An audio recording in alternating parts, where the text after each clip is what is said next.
You're listening to BQN. Assimilate the audio.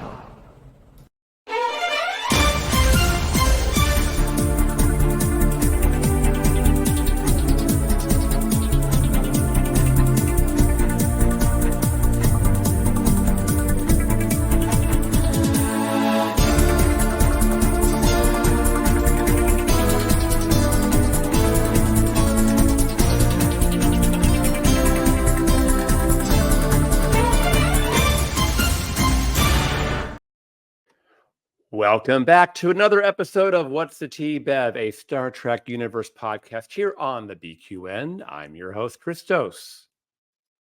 What's the Tea Bev is a podcast where I interview members of the LGBTQIA plus community and sometimes our allies. We get to know our guests' Trekdom and discuss current Trek news, Trek episodes, and speculate on the future of Star Trek. And sometimes we just shoot the shit.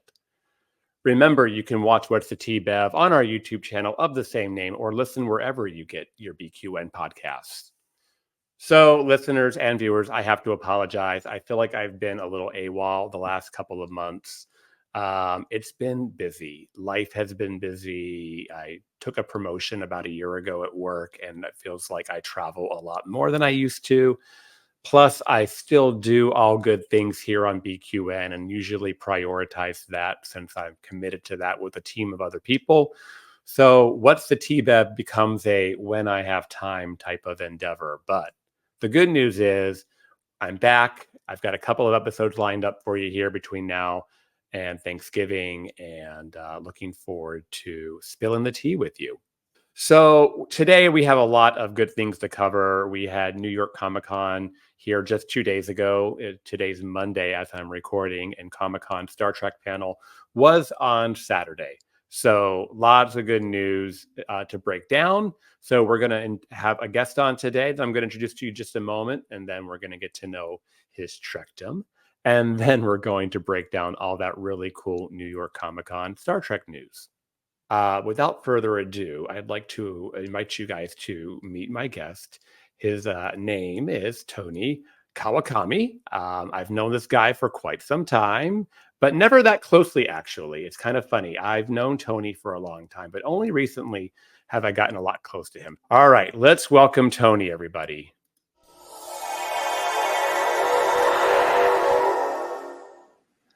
Hey, Tony, how you doing?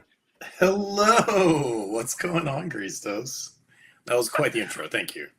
Yeah, you're welcome. You're welcome. I try. Well, your reputation precedes you. So welcome to What's the Tea Bev? I know we have been talking about getting you on here for a long time, but here we are finally. So excited about it. Really am. Yeah, it's weird how we have known each other for a while, but because you've known me whenever I'm working, I never really get a chance to like chat up such things, let alone like nerd out about stuff. So I'm really excited to talk to you about this, like I normally am when we see each other out. I know. I see Tony out, and we'll start talking about Star Trek, and I'm like, stop. We got to save that for What's the Tea Bev. But right. But we still end up talking about it. We can't help ourselves. Exactly. And undoubtedly, there's usually like one or two other people that hear us talking about it. They're like, oh, are you guys talking about disco? We're like, yeah, Discovery. Isn't that funny how it happened? Like Tony and I go to PEX here in San Diego almost every Sunday. That's where we see each other the most, I guess. But like, it's just a really cool, fun environment where it's just, a couple hundred gay guys standing outside having beers on a Sunday afternoon, kind of a tea party without the music. But we, like we said, we start talking about stuff. Star Trek comes up, and it's really funny who's like over in the next clique of guys, and they hear you talking about it, and they're insert into conversation, and now we're having a big nerd party. Right. The lovely thing I love about that specific situation is that because you and I talk about it so freely and so excitedly, like it gives license to other nerds who are like maybe down low to talk about it, or even other like God forbid Trekkies, because they're like nerds times 10 to like interject and just ask about the newest projects or like talk about their crushes and stuff like that. Like it's always a really pleasurable experience versus like how we grew up and like Trekkies were portrayed to us by people who weren't Trekkies. Do you remember that whole like Oh yeah. like Galaxy Quest thing? No, do you remember Denise Crosby's documentary called Trekkies? Everyone's Yes. yeah. I mean, it felt like it was more making fun of Trekkies than it was honoring Trekkies. Right. Which here's the thing, like make fun of us all you want, but actually give us like the flowers we're due because we're really not we might be a little cringe to people who don't understand the nerddom, but we're not cringe beyond that. And you're like, Yeah, yeah. it's funny. Like there is definitely a new license to just be a big old gay nerd. I feel like Yeah, it was almost like a whole nother coming out, right? You know what I mean? It's like you had to come out as gay, and then you had to totally. come out as being a nerd. But we're cool now, Yes. so that's cool. Or at least there's more of us. So it's a lot more acceptable. We might not Yeah, be cool now, but yes, we are drawing a lot of things in like pop culture and like gay culture. So it's refreshing, you know. it is. It is. Well, so should we jump to my favorite, Trekking to Know You, so we can get to know all about your Yay. Trekdom before we start talking about New York Comic Con. So, Uh, so sure. for, Let me have it. are you ready for this? Oh, I'm ready. All right, I'm ready. All right, so what was your first contact with Star Trek?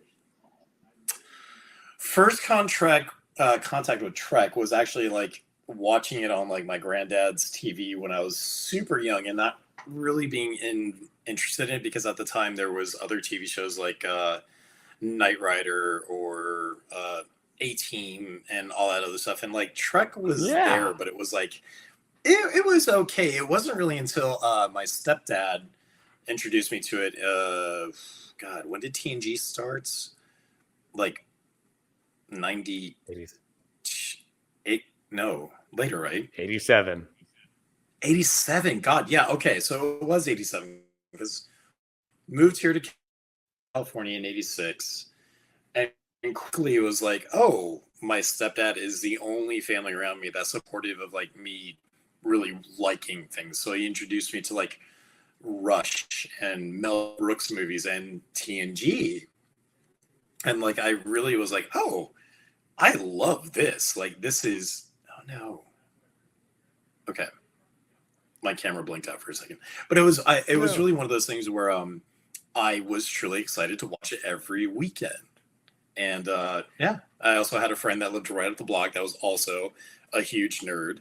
And yeah. Awesome, awesome. Well, that's really good. It was, so I mean, very similar, and I love that you watch some of those same shows like A Team and Knight Rider, and yeah. So that was what my brothers and Oh I were yeah, watching. totally. And Airwolf. Airwolf, yeah, Right, right. MacGyver, Yeah. yeah. V Uh, MacGyver. Oh god, that's a whole nother podcast.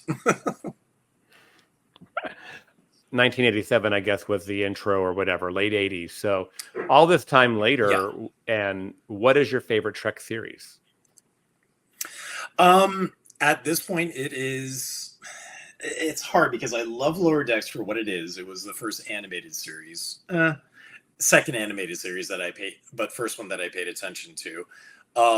Where like the jokes are just fast and quick and I had a discussion with somebody recently where they're like, I don't like it because like it doesn't give you time to breathe. I'm like, yeah, on the spectrum, so I don't need time to breathe. Just keep me entertained. But it's between Lower Decks and Strange New Worlds. I mean, call me a dilettante, call me a noob, call me a poser, whatever. I love both of them.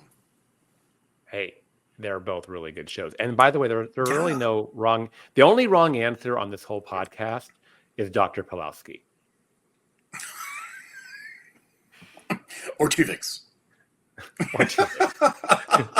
Or we have some Or Tuvix news later Tuvix. on for you guys. So do you have a favorite Star Trek episode? I do, and it's from Strange New Worlds. It is the kind of like D&D.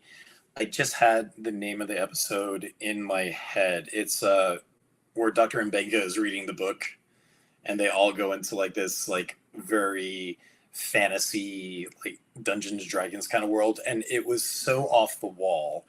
And all the characters really got to show so much more. The actors themselves got to show so much range, and it was just a fun romp from beginning to end. And I didn't really care that there was like no continuity or anything like that, because let's be honest, like Trek has some one-off episodes where it's like, okay, well, that was a segue. But yeah, like it is that episode of Strange New Worlds. It's the Elysium Kingdom, which is funny. I should have known that. Yeah. I guess. And, thank you. And there's a deep cut in that episode. The guy who wrote the book that is being read in that episode is written by Benny Russell, which is, Cisco's alter ego there. Yeah. So it's kind of it's a very deep callback to DS9 in that episode. Right. Yeah. Yeah. Interesting. Yeah. I didn't know that. Yeah, it's a good episode. And people like you said, some people like to criticize that episode and like the musical episode of Strange New Worlds. But it's like, I feel like those are some of the big swings that they talk about where they're doing something different. Yes. And, if not for big swings, I don't really think that something like Trek would have the legacy it does. If you're always playing things safe, then you just get safe, but you have to take some gambles sometimes. Yeah, and you got to remember like one thing here. Star Trek has had, as of the 20 episodes that just dropped for Prodigy season 2, I think we have 933 total episodes of Star Trek over almost 60 years. My God. Right. Going on a lot more, because we have a whole lot more in the pipeline. So totally, yeah. How do you've got it, kudos to a franchise for trying new things after 933 episodes. Yeah, exactly. And even if like the weird one-offs or musical episodes are callback to something that is older, it's like there's but one other example of that in the whole franchise. So like, why not? Yeah. Yeah. Okay, this one's probably a little bit easier on you. What is your favorite Star Trek movie?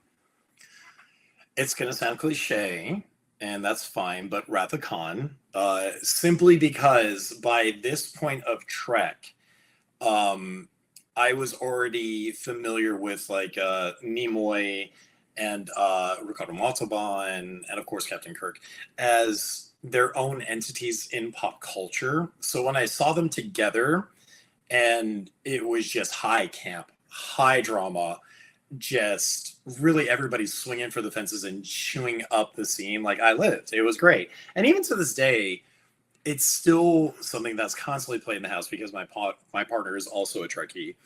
And late at night, I'll come in from gaming and he's watching Wrath of Khan. But I would love to say that it's the Kelvin universe, but it was fine. It was fine.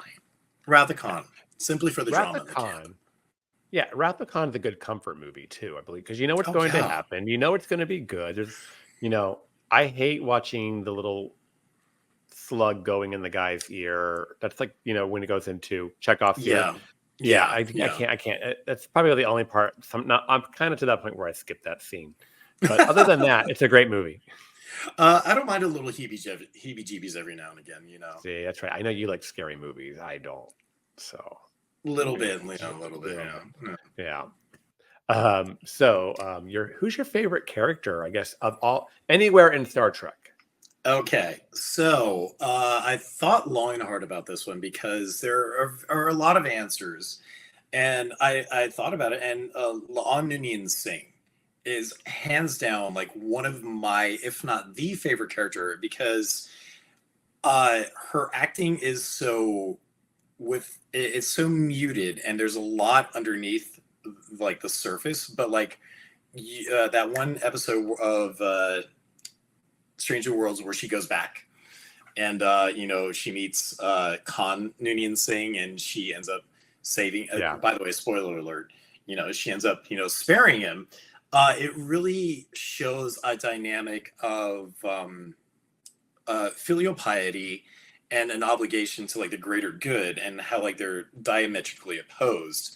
And personally speaking, like in my own life being Indigenous, like I love to tell people like, hey, you are the total sum of your ancestors. Like, you're not going to like all of them. They can't. Hell, and I'm not saying just ancestors that are dead, but like the living ones, like your mom and dad. you don't have to like them either. Like you can say, hey, yeah, that's a thing, but here I am. I'm going to do better. And La'an really shows us all that, and especially when it goes into the Elysian kingdom, like you have like the goalposts of who she is, or rather how the actress is able to convey herself. So yeah, and she's also an amazing singer too. Like yes, there are so many yeah. people on that cast that are amazing singers, which I'm gobsmacked. Love it. Yeah. I think she even has a EP or album out now too of her own music, like not just having on that Star Trek soundtrack, but yeah. Okay. Yeah. Well, I gotta find that then. Yeah. Christina Chong, I think is her name. Yeah.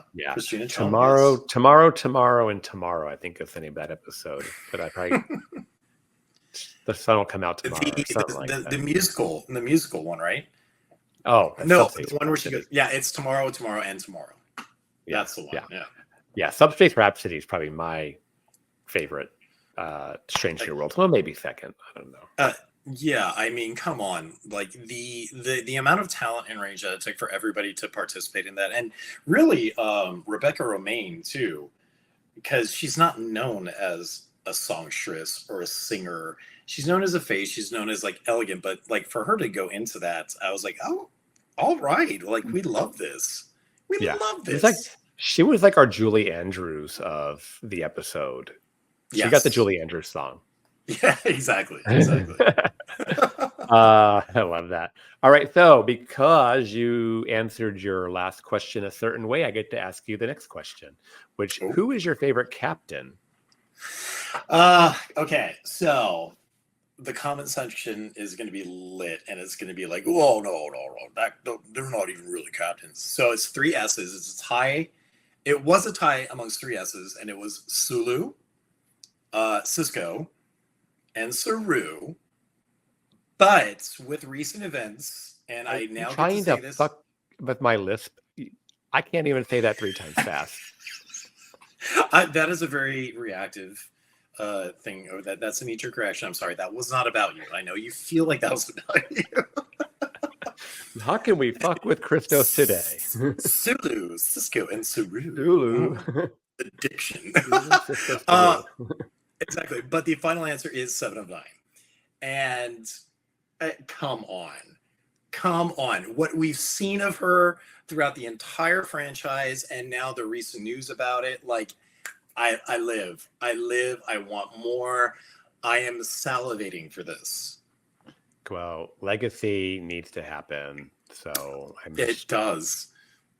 Yeah. You know what? That parody poster you sent me yesterday was hilarious, but at the same time, it's like, we've been here. It was a parody to you. It was real to me. Well, no, you know what? No, it's not a parody. We're manifesting. Yeah, there you go. We're manifesting. And, those of you who are listening, it's on my Instagram story. You guys that follow What's the Tea Bev, so like and subscribe. Yeah, so 7 of 9. Yes, I love it. Yes, and with the recent developments, she was a Fenix Ranger, Rafi, she is everything that anybody should aspire to be. Like somebody that's been through it, picks themselves up, gets it together, conforms, and this is fuck it, I'm not going to conform, and through that non-conformity becomes irreplaceable, becomes just the baddest bitch that people need around them. I was listening to an episode of Trek Ranks, which is a podcast I listen to sometimes, and I've been on once before. But they were naming the favorite Voyager episodes. I forget what the episode was, but no, favorite B'Elanna moments, because B'Elanna's got a moment in that episode. This episode I'm going to tell you about, but the episode is Imperfections, and that's where Seven's cortical node goes bad. Yes, and Icheb has to donate his to her. And but we almost we lose 7, and it's like Jerry Ryan gives a really good performance in that episode, and so does Kate Mulgrew and like I said, Roxanne Dawson. Like I said, B'Elanna has a little moment in that episode too. And I'm like, well, good Voyager episodes. That's a whole nother topic. Very good Voyager episode. It would also be hard to imagine the franchise without Jerry Ryan. Like imagine if that was the end of her. My God, like where would we even be in like the storyline? Yeah. Yeah. I mean, I remember what a big deal it was when they announced her for Picard, or we got a little surprised by her with a trailer and none of us knew it was coming. And she just shows up in a trailer. And I remember literally losing my shit. So, but it happens so easily with us. Yeah, I know. We're a little excited. Yeah, exactly. All right. Ooh, a fun one. So who's your favorite Star Trek crush? God. Okay, so growing up, it was Will Wheaton. It was Wesley Crusher. And it's very indicative of who I was at the time, because I was only 7 years old. But I grew up with gay uncles. And I grew up in a family, because I'm indigenous, so I grew up in a family where being gay was never really a taboo thing. So like having these same-sex crushes, which are, considered to be cute when they're that age, nobody ever looked at me and said, no, that's a boy. You don't do that. And I don't know if you saw recently on Will Wheaton's, I believe it was Instagram, but like he's responded to like this outpouring of like so many gay guys who had a crush on Will Crusher when they were young, that he was like, I am so honored to be remembered in this way. And I'm like, wholesome, fucking wholesome. Like there is, he was untouchable before that, with like, his stardom and who he is as a person, but to go the mile and look at people and just say, you know what, thank you for the attention. Like, not gay, never gonna have sex with you. Love it.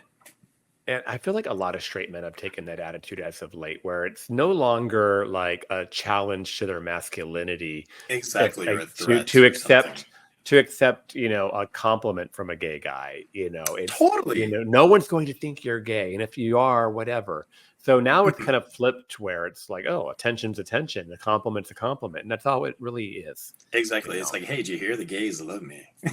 Yeah. But so like my original crush was, but now it's Ethan Peck.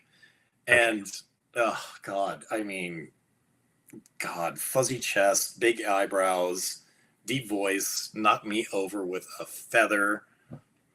He can Vulcan pinch me anywhere. It's always nice how these things evolve too, right? You know what I mean? Oh, totally.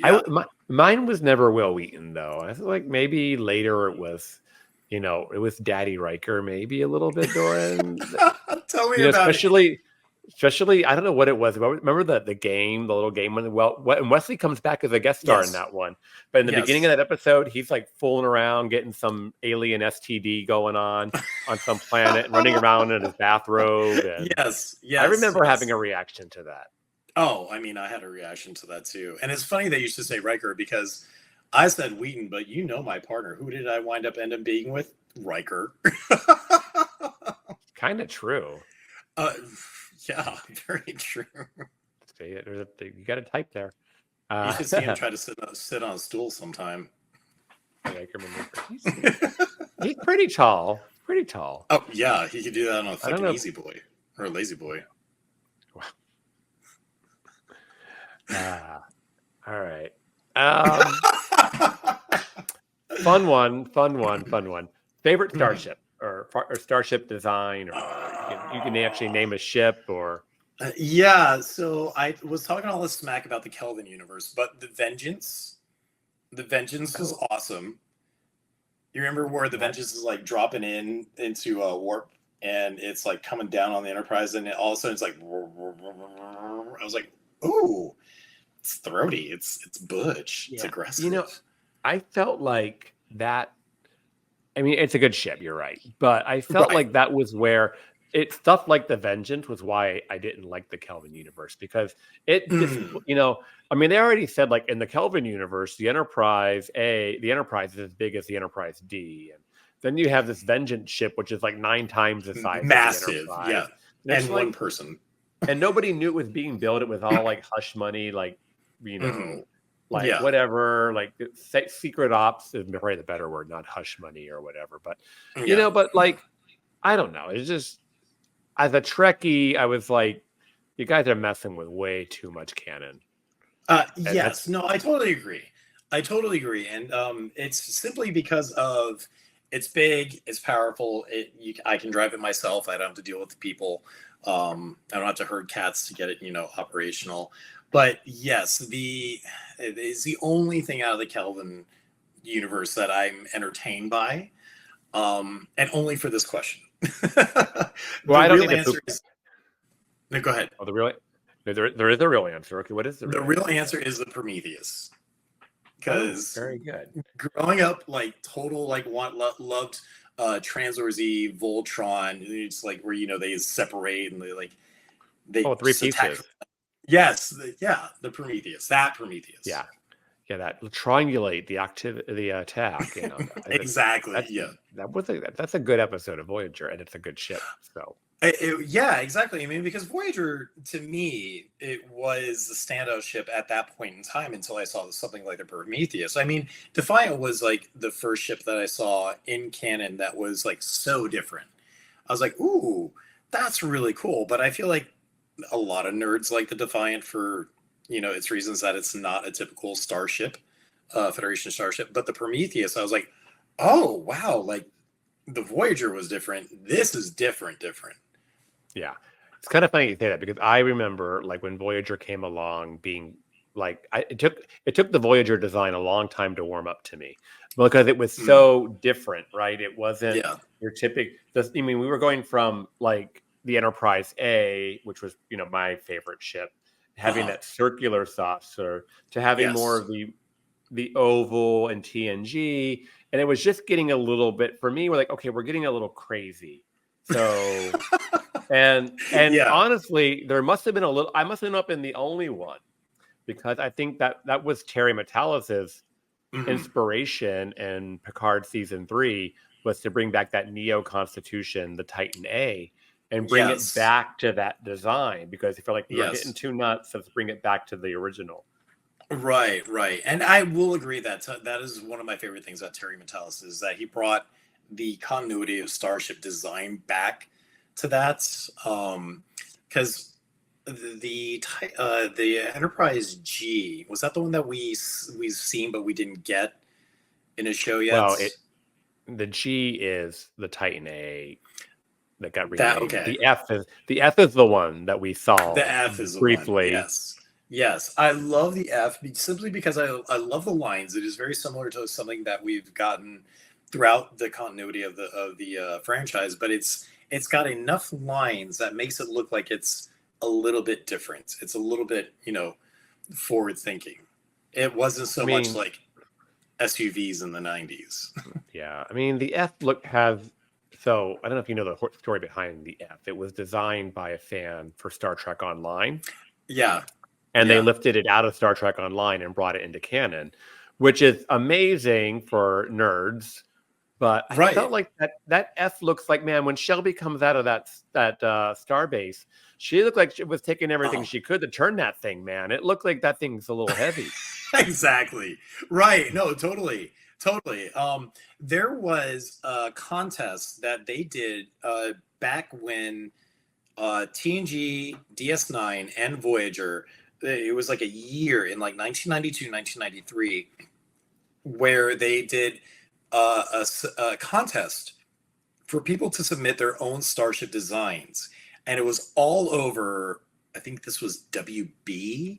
Yeah, they had like in between the commercial breaks of all three series, they would run at least once with like, an address where you could like send in the schematics and stuff like that. And I was like, oh my God, this is amazing. Like, and I submitted one and of course it never happened. But then again, I don't remember them actually choosing a winner, but it was funny because like, contests, they're all rigged. They are, I'm sure. But that when I heard that they had brought the F back and it was like a fan drawing or schematic, I was like, oh, whatever happened to my starship? I think I still had like it drawn up in like crayons somewhere in my sock drawer. You'll find it one day. Well, let's go from starships to uniforms. Do you have a favorite uniform design that gets you excited?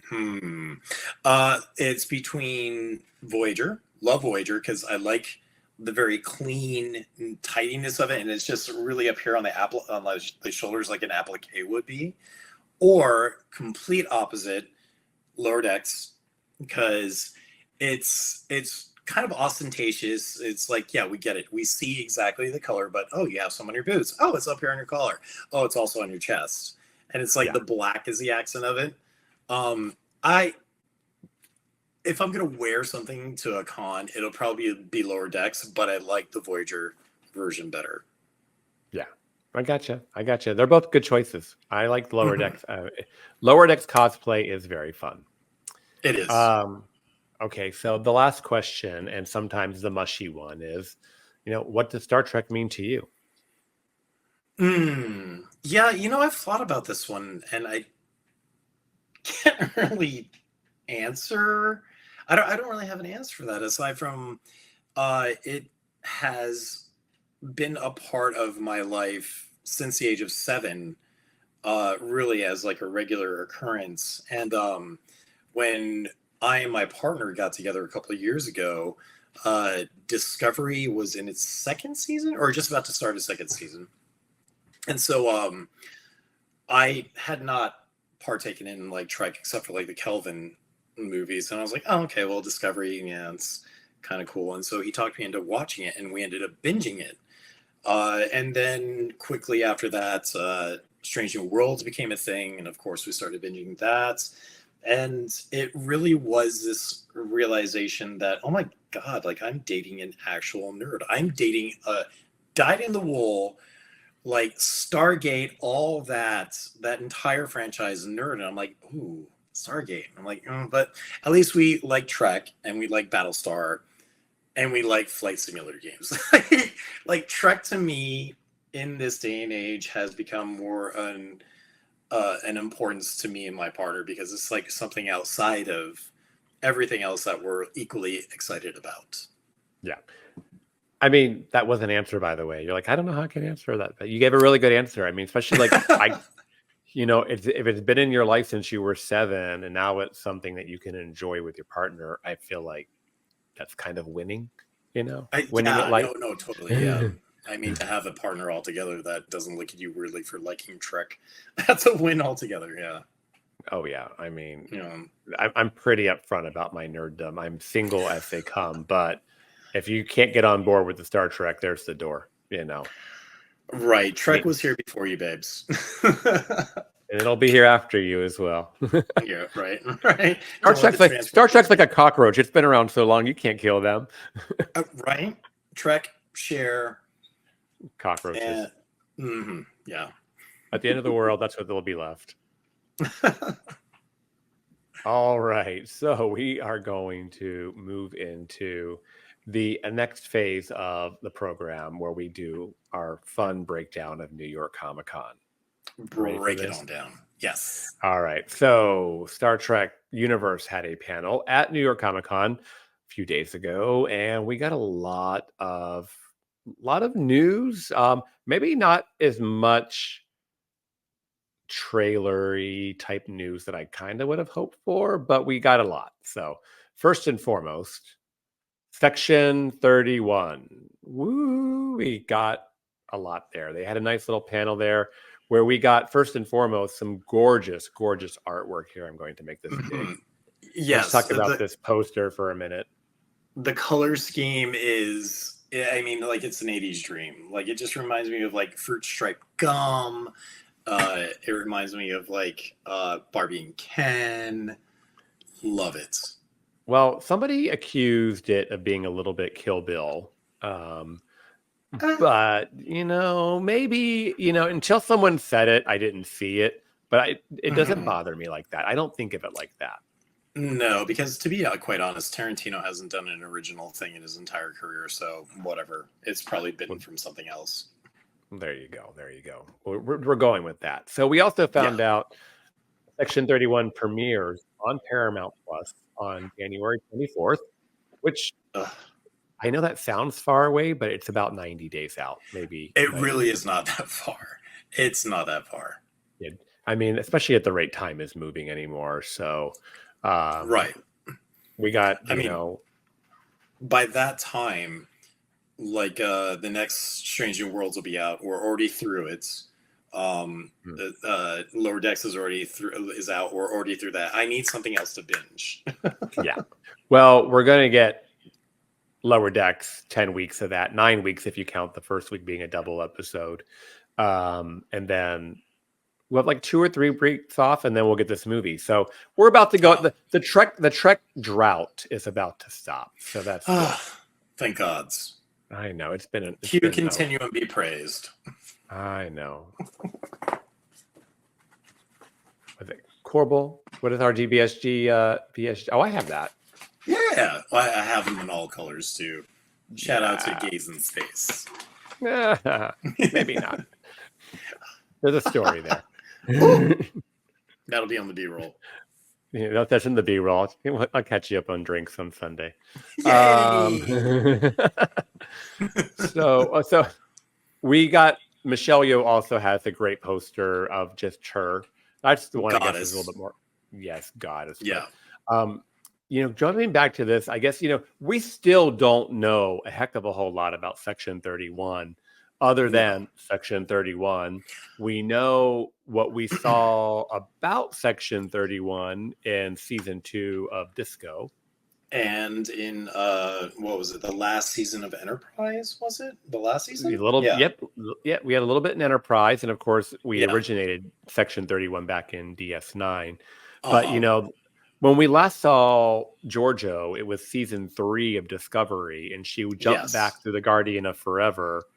Mm-hmm. And the only thing we're guessing is that because Rachel Garrett is one of the characters in this poster, Rachel Garrett being the captain of the Enterprise C, right? Mm-hmm. This is a younger version of her. This is probably, obviously, we are thinking this takes place in the Lost Era, as it's called. That time between the beginning of Star Trek Generations and where Star Trek The Next Generation begins. Interesting. Yeah. So I'm not much of a nerd, so I can't recall what happens in that in-between time, because while there was no TV show, there was probably comics or books. Oh, there's comics and books, and there's wars, and there's a whole lot we've never seen, though. But hey, here's the thing about Star Trek. Those books and comics are great, and then they go make an episode, and it has nothing to do with it. And so those books and comics don't count anymore. Yeah. Yeah. There's a whole bunch of Trekkies that, as much as we love Picard coming back, it literally rewrote history. And people who've been reading a bunch of books for about 15 years, we kind of like, oh, okay, that's like Legends in Star Wars, same kind of idea. Yeah, right. See, this is what you get for reading. Just don't do it. Just wasting your time. You could be playing a video game. Exactly. And here comes another fucking book. It's like, oh. Yeah. Lore. I can't tell you I'm excited about Section 31. I think it's going to be good.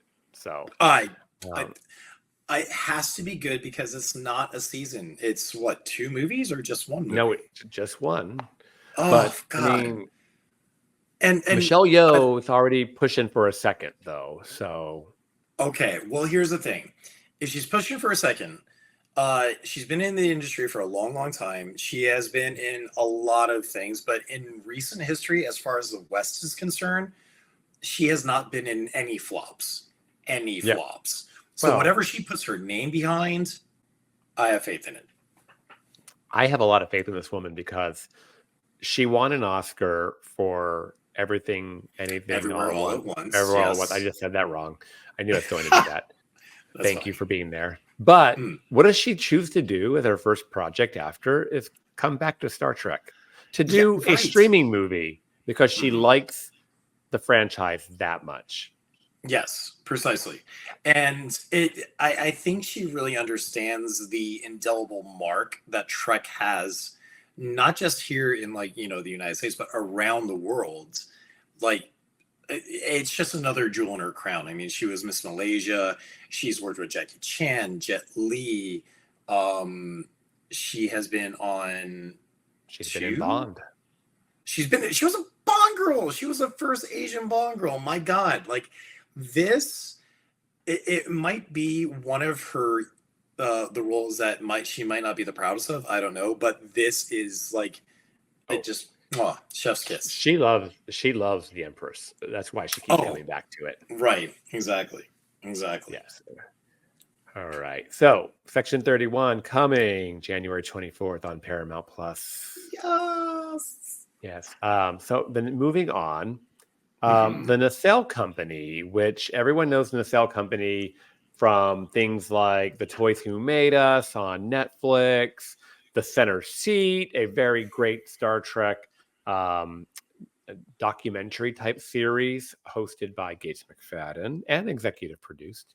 And also, they also produce Investigates, which is Gates McFadden's podcast. Well, they're into what we call Nacelle Toys now, and they are going to release a line of Star Trek toys, or hopefully the first of many waves in this line. And they dropped the first 8 characters in the series, and here they are. We have. Can I say I love that Sulu is the one that's Captain Sulu sipping tea, but it's not the Sulu shirtless fencing. Would have loved that. Well, they're going to give us Captain Sulu though, so I think that's the whole point of it being the captain. But kudos to the namesake of this podcast that he's sipping some tea. Ooh, yes. My. Was that a soundbite? Was that the only soundbite of the episode? I mean, I got more, but you need to use some more. I guess I should. Here, calm down. It's a one-man show over here at the controls, and I'm trying to host the podcast, and I'm trying to make sure, I don't have a whole team behind me. Right. and I did go to my day job today. All the good you do. We see all the good you do. So let's go through these characters real fast. We have Captain Jellicoe, Peter Preston from The Wrath of Khan. We have Valkyrie from The Search for Spock. Captain Garrett, there she is. We're just talking all about her. Tuvok, he actually came up already. We've got Mirror Archer, Wayun, and Captain Sulu. Oh my. I have to ask you for that because I literally need it as like my text message. Yeah, I can send that to you. Yes. Good. So I get it. They want to go differently. First off, these are going to be about 6 to 7 inches as far as height goes. That's going to make them a lot bigger than the original Playmates action figures. I think it brings them more in line with like the Diamond Select line from the 2000s. That being said, I love that in one hand that they're going for these deep cuts of some of these guys. On the other hand, are people going to buy these? I don't know, because honestly, I look at Mirror Archer, and I don't know we don't see like what the final rendering is, but I would love TOS Archer, where he's like in the chair and he's just like that. If you want a deep cut, make a deep cut, but make it lighthearted for God's sakes. Yeah. Well, I mean, I like that. I mean, okay, so let me see what I do like about this. Let's start with something. I will buy Captain Sulu. That's a done deal. Done. It's a wrap. Yeah. Maybe what's going on the Christmas tree? Maybe Captain Garrett, because I did like her, but she's only in one episode. I mean, we're going to see a younger version of her in Section 31, obviously, but right. I mean, Valkyrie in Star Trek: The Wrath of Khan, she's on screen for like 30 seconds before her boyfriend kills her. She's got her own figurine. Okay. She has almost a cameo. I'm just saying. Yeah. Okay. I mean, to be quite honest, I'm looking at this entire lineup, and aside from Tuvix, Wayun, and Sulu, I have to be reminded of everybody else's presence in the like what franchise. Did they do? Yeah, I'm literally having to scrape the last 2 brain cells I have right now and be like, oh yeah, that's right. Well, they only made Captain Jellicoe, so everyone could give my dear friend Joe Keegan one for Christmas. So we know how much you love Captain Jellicoe, Joe. Tuvix, oh my God, I'm so over freaking Tuvix. I know we love to talk about it. And yes, Janeway killed him. She did the right thing. Right, exactly. See, this is the one time that abortion rights and Trek like really overlaps. Really overlaps. Like it's just one of those weird, Very special episode of Star Trek. apparently, like Tuvix is in the zeitgeist, and I hate it. I hate it so much. I just watched the Lower Decks Tuvix, and I'm like, even that I had to roll my eyes at. I'm like, really? Yeah. Oh, we can move on, man. That please, and what's can the other? we? Oh, Tuvix and Threshold. Yeah, we get it, people. There are no fair. There, it's like that and Alan Moraine. Oh my God. Let's just keep harboring on the bad choices that we made. Right. Because we don't deserve, nice things or just story make arcs. Beverly in the Sub Rosa outfit. I mean, let's just add that to it. My God. Yeah, so it's they do look good though. Like as we see these zoomed in, like they look great. If I was having a figurine made in my visage, I wouldn't be mad about this. Yeah. So let's ask a fun question. If you could make any Star Trek action figure, I guess maybe that we don't have already, which is a lot, what would you want to see? Ooh, what would you that want? We don't have already. Yeah. There's a lot. There is. You want a deep cut? Okay. The Kuvma from Discovery, but before he reincarnates. Like, I want that generation of Klingons made in this, because I think that is really fun. You are so contrary. Do you know how many people just don't like the first season of Discovery because of the Klingon aesthetic? Oh my God, come on. Oh my God, come on. Like I saw it and I was like, great, finally aliens that look like aliens. Like the only thing that the Orville had over a lot of Trek is that they went really weird with the way aliens look. Yeah. And I don't hate the Orville, but I just kind of looked at it, I was like, oh, yeah, like let's do something absolutely bizarre with the way carbon-based life forms in the galaxy might look. Oh, well, most people consider Orville Star Trek, but I mean, it's different, but it's still good. Right. Oh, it's different, great. No, but it's totally great. Yeah, it's totally great. I absolutely love the Orville, but like, it's reminiscent of other things that I've seen in my childhood, and I get it. That's the reason why they're probably going to sell a lot of these. Yeah. Well, if it were up to me, I would say one of the action figures they should make for Wave 2 would be Valaris from Star Trek VI: The Undiscovered Country.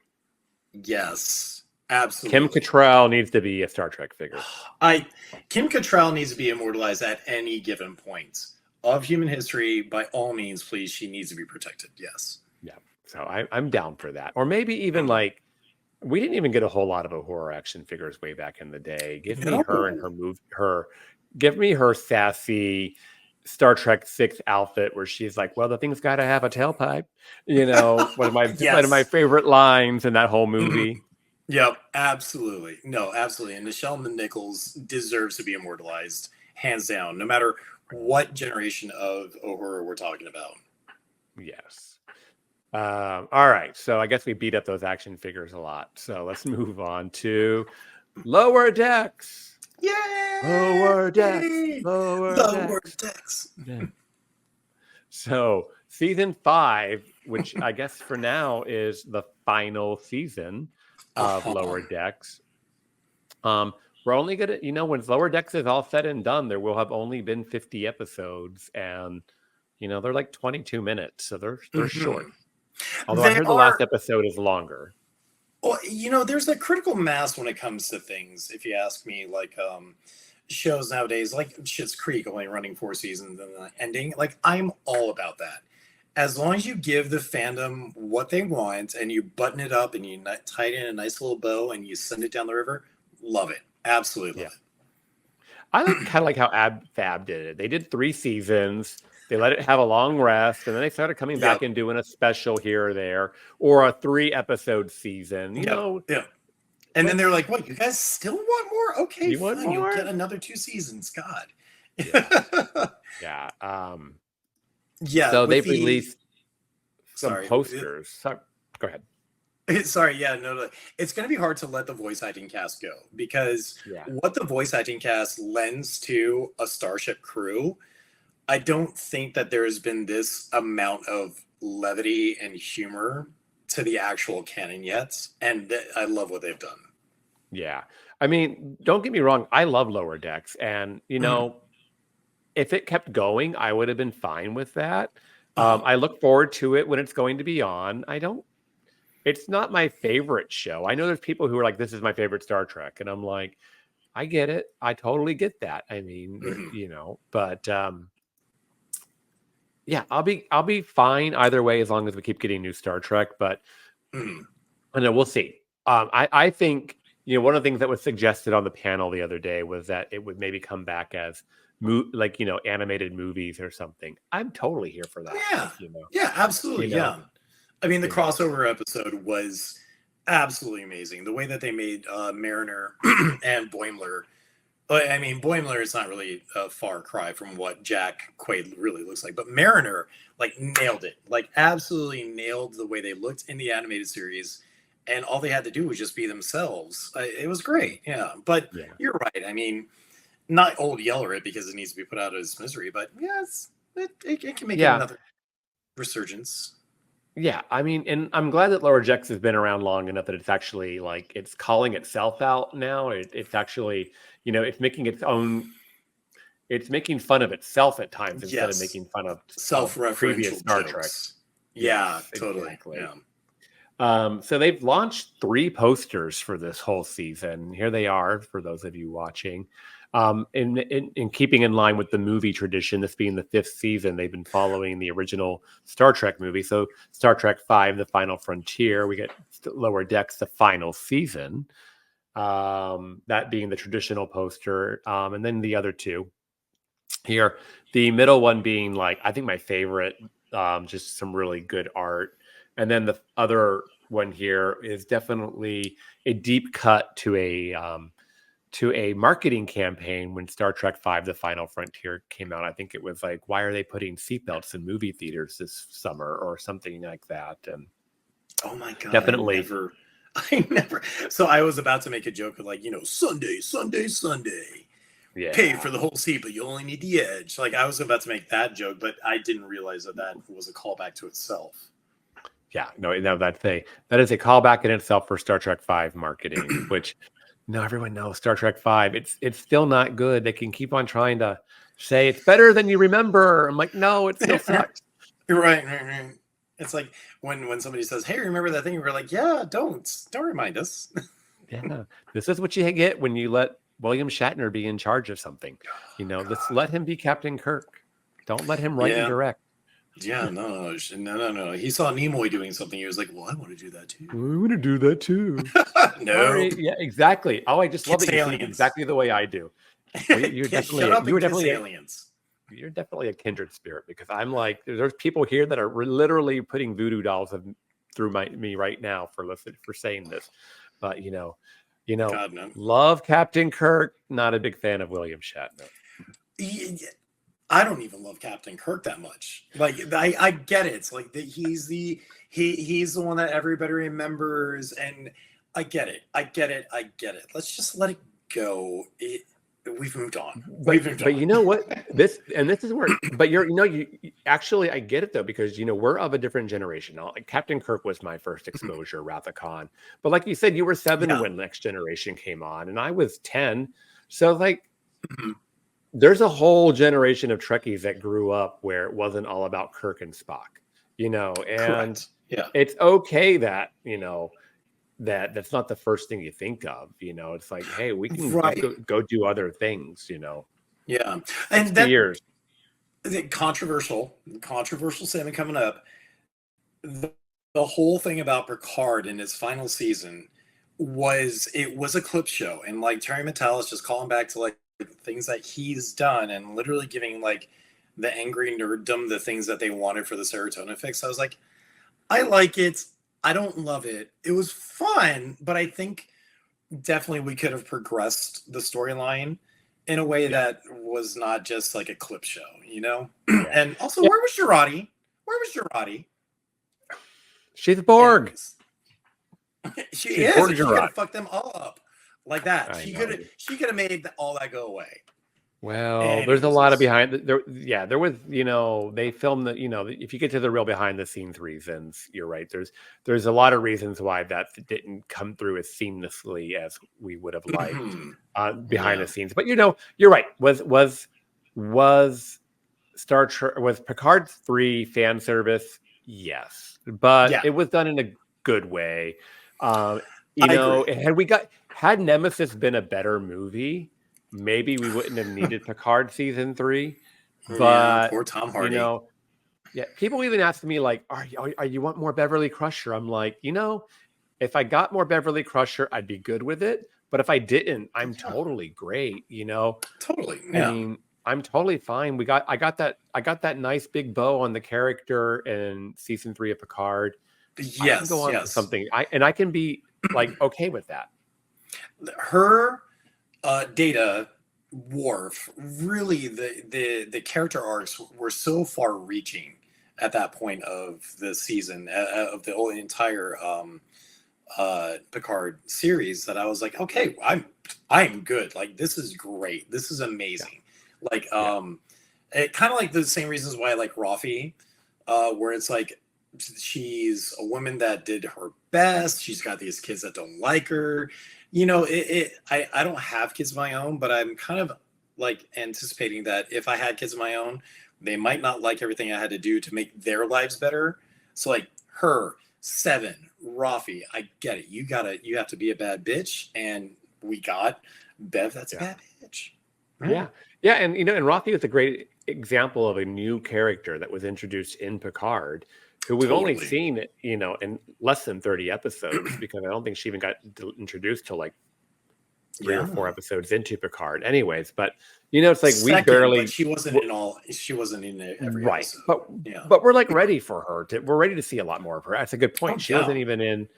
She wasn't even in all of Picard season 3. So it's like, I can do with more. I can go do Star Trek Legacy, but give me that newer cast. And if Jerry Ryan is going to be that legacy character that ties it together, that's great. But I want to see more of new characters. I'm ready for that. Agreed. Okay. Agreed. Well, that was a long time on Lower Decks, but that was a big segue. Yes, sorry. It was a big segue. Tangent, but we made it back.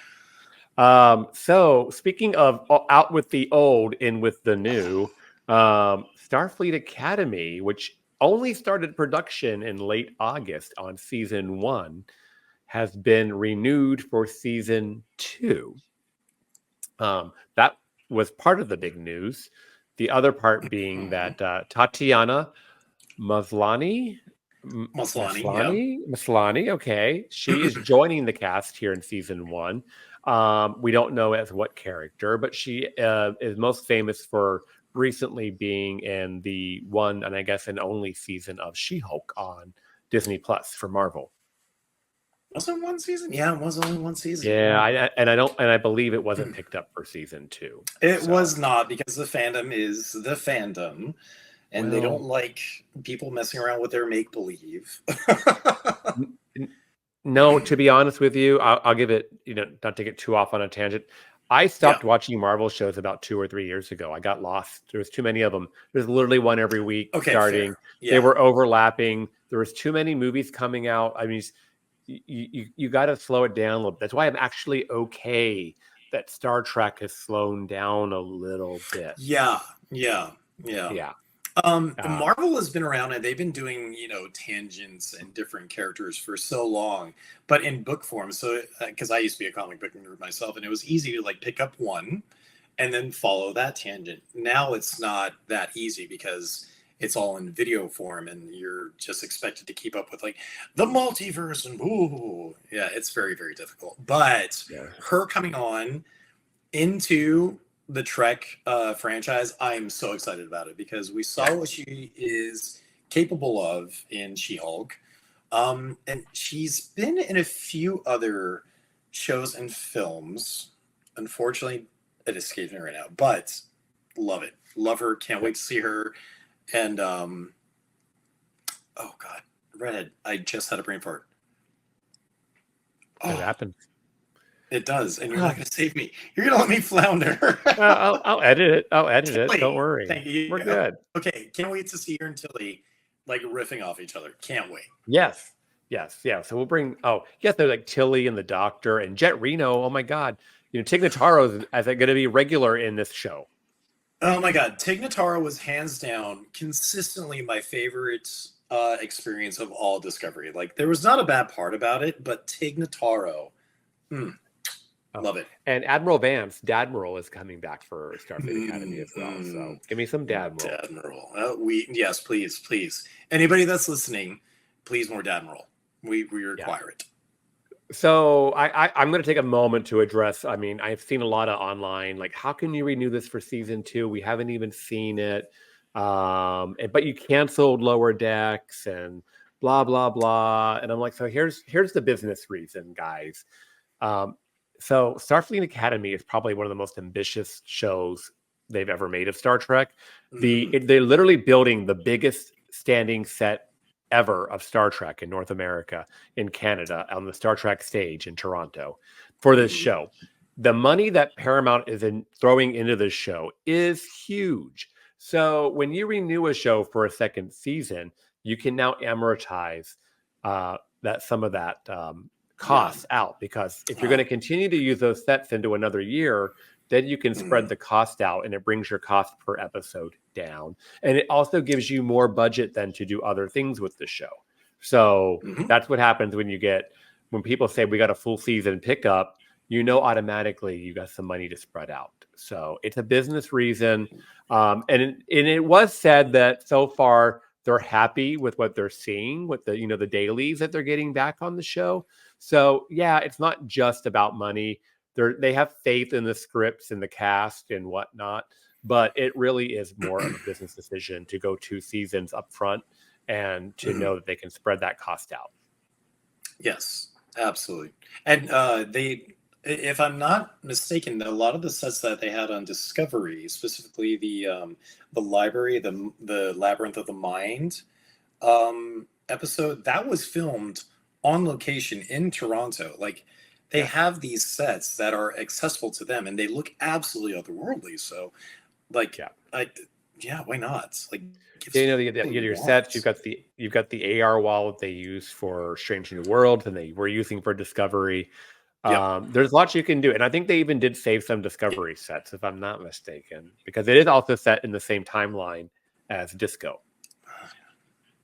So Disco in the right. But yeah, I mean, as we saw with that, at least Disco in the future. But like as we saw in the Elysian Kingdom, like they were able to turn a starship set into Dungeons and Dragons, and that goes all to production. They know what they're doing. Definitely. Well, I love how you brought it back to Strange New New World. World. Just let them do it. So a little bit on Strange New World season 3, and I guess and we got season 4 too, because season 4 is also getting ready to go into production into February. So with season 3, we didn't get a trailer, but we did get a 3-minute clip that is on YouTube now from Paramount Plus and Star Trek.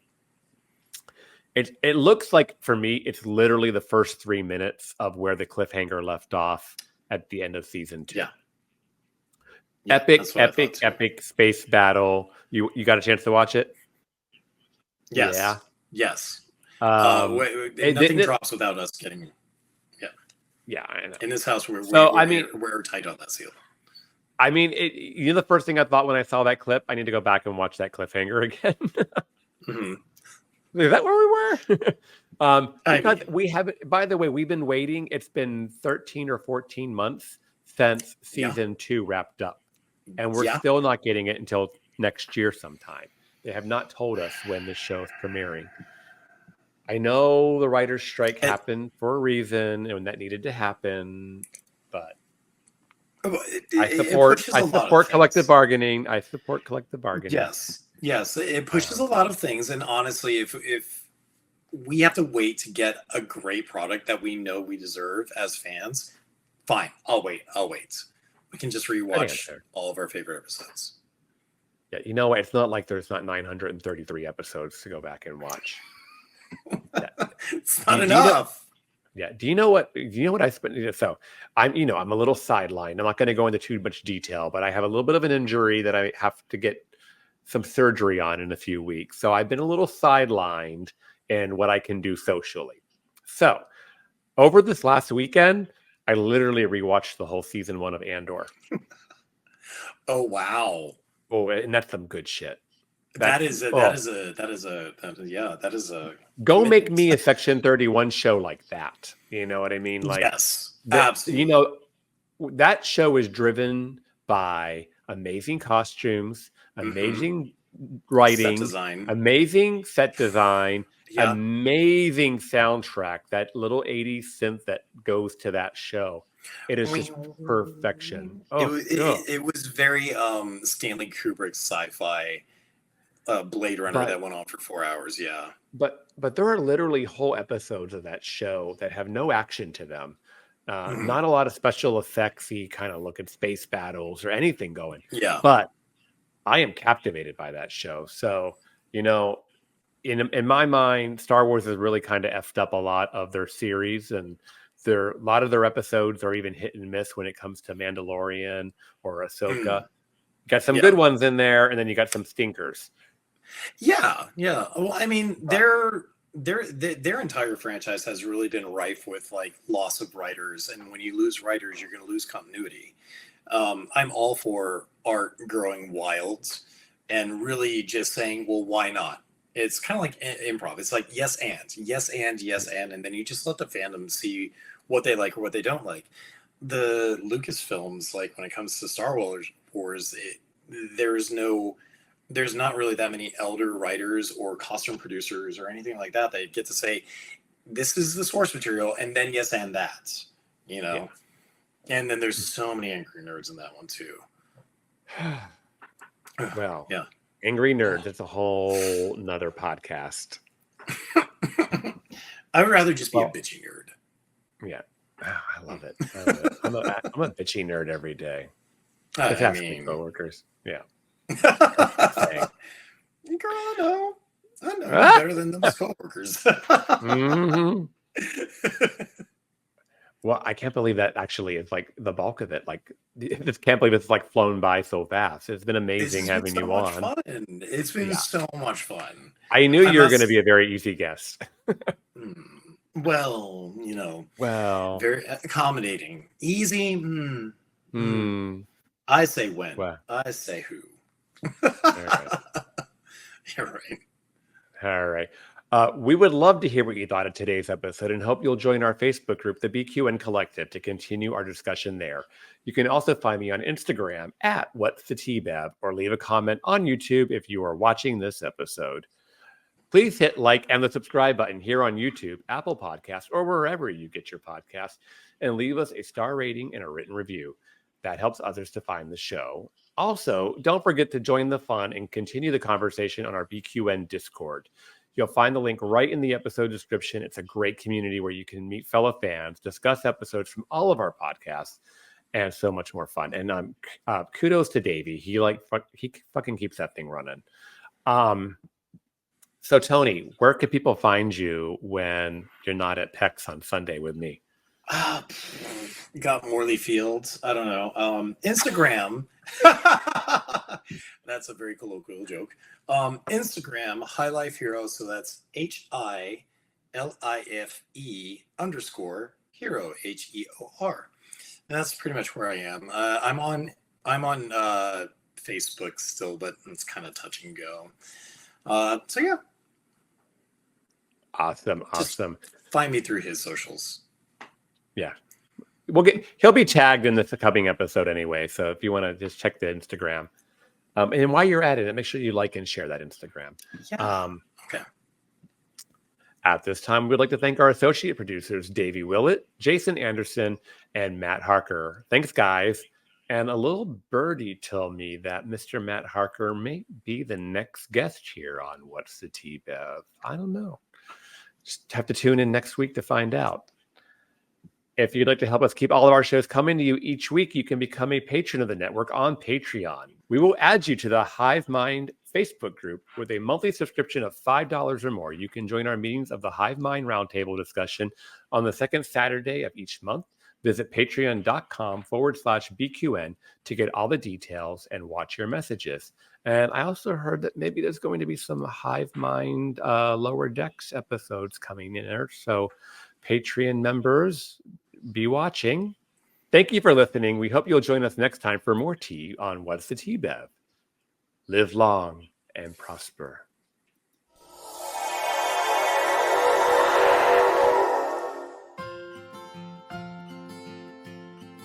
What shows are on BQN, you ask? Well, here's a rundown of some podcasts you might be interested in. All Good Things, a Star Trek Universe podcast covering all of Trek, hosted by Amy, Mark, Christos, Kelvin, and Kristen. Whether you've got Xbox or Nintendo, check out Bargain Bin Gamer, a YouTube show hosted by Davey, a self-proclaimed gamer who specializes in reviewing and showcasing affordable video games. 2 episodes enter the arena, 1 comes out victorious. Join hosts Joe and Kevin and a guest as they debate which should win the Batleth battle.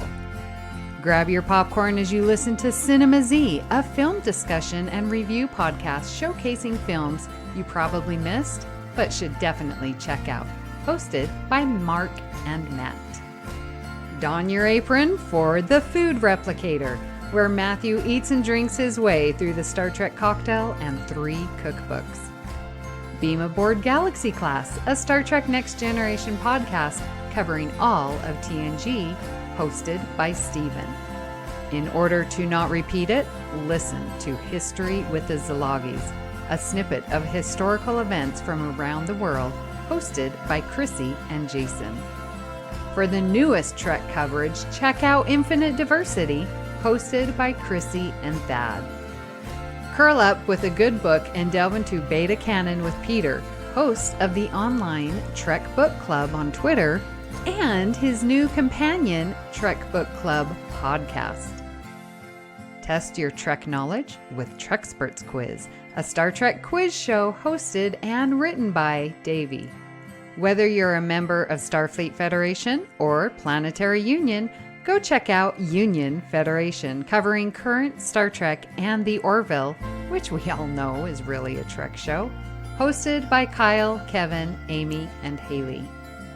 Head over to YouTube and watch The View Screen live on Sundays, your Trek-inspired talk show hosted by Kelvin and Amy, with Season 2 starting in September for a 10-week run. Spill the tea with Christos while he discusses current Trek news and events and explores the world of fandom via guest interviews, all with a LGBTQIA+ perspective on What's the Tea Bev. And for our Patreon members, we have the Hive Mind with monthly script readings, Let's Fly, a Discovery reaction show, It's Green, a cornucopia of topics, Amy's Math Moments, a quick look at math moments in Star Trek. We know you have a choice of podcasts to choose from, and we thank you for listening to BQN. Assimilate the audio.